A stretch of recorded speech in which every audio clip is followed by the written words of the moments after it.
Dalam report account, untung bersih cecah jutaan ringgit. Tapi bila hujung bulan, nak bayar gaji staff sangkut. Nak bayar supplier pun terpaksa pinjam duit.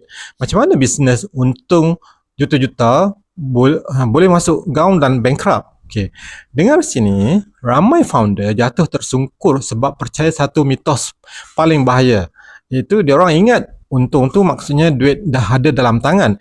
Kawan-kawan, untung di atas kertas tidak sama dengan aliran tunai, cash flow. Okay?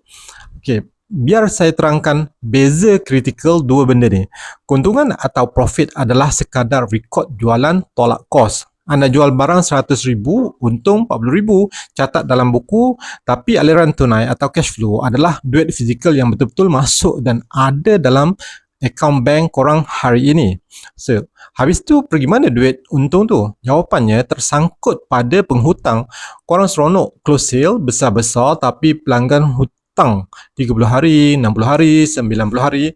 So, barang korang dah keluar, kos operasi dan gaji korang dah bayar pakai duit poket sendiri. Tapi duit sale tu entah bila lah pelanggan tu nak bayar.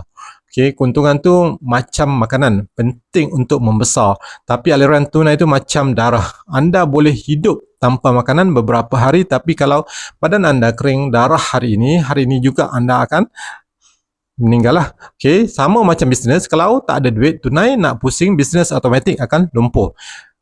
Jadi balik ni, check balik invoice korang, pergi kutip hutang tu sekarang sebelum syarikat korang bungkus. Okay, jangan lupa save video ni sebagai peringatan dan follow Findoc untuk selamatkan nyawa bisnes korang, dan jangan lupa dapatkan buku, jangan bayar lebih di showcase. Okay, terima kasih. Assalamualaikum.